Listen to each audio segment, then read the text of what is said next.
I am here at Pungwe Safari Camp in Maniality Game Reserve, which is a part of Greater Kruger National Park in South Africa. We are having our photographic safari here. This morning, we had a herd of impala, and one of the participants asked me, when there is an herd, I am confused what to shoot.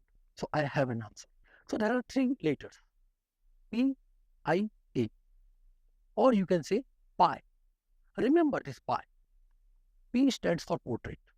Target one animal or one subject and take a good portrait shot of it. For that, you need to zoom in so that other animals are not within the frame.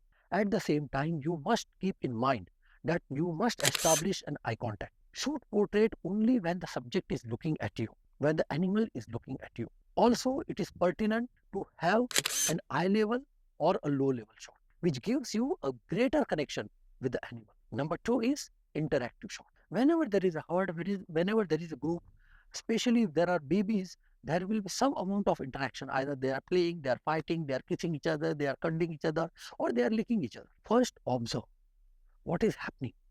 Which two animals or a group of animals is interacting with each other. Pay attention to it, follow it, track it, and whenever the action happens, shoot it. There are 2-3 things which you need to keep in mind. Number one is increase your depth of field. That is, reduce your aperture size. Maybe 6.3, 7.1 or 8 depending on the light situation you are getting. Number two, at the same time when you are reducing the aperture, you must keep in mind that you need a higher shutter speed to freeze the action, because whenever the interaction is taking, there is an action, there is a movement, and you need to freeze it. Number three, which is also important, is you must shoot slightly wide, because whenever the animals are moving, you never know this side or this side where they go, and there is always a danger if you tightly crop it or tightly zoom in. There is always a danger that sometimes the tail or the head or the horn or something might be cut. So to avoid that situation, slightly shoot wide. So pay attention to the interactive shots. Your depth of field should be more, your shutter speed should be more. At the same time, shoot slightly wide.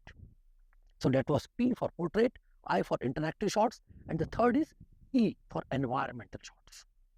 Take the entire group in one frame with the background and its environment. But while doing this, again you need to keep in mind that your depth of field should be slightly more.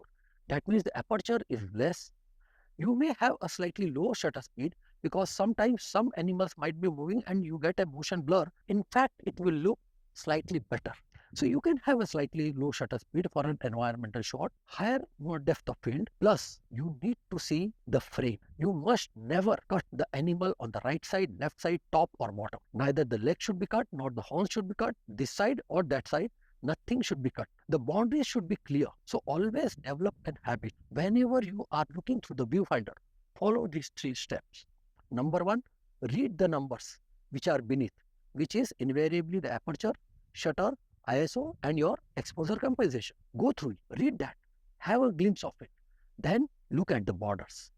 See to it that nothing is omitted inadvertently and nothing is included inadvertently. Nothing which is necessary is omitted and nothing which is unnecessary is included.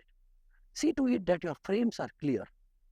Frame it nicely and take an environmental shot. I hope you got some message from this video. If so, give this video a thumbs up, and sometimes, if your inclination permits, then join me for African or an Indian safari. Thank you very much. Keep exploring.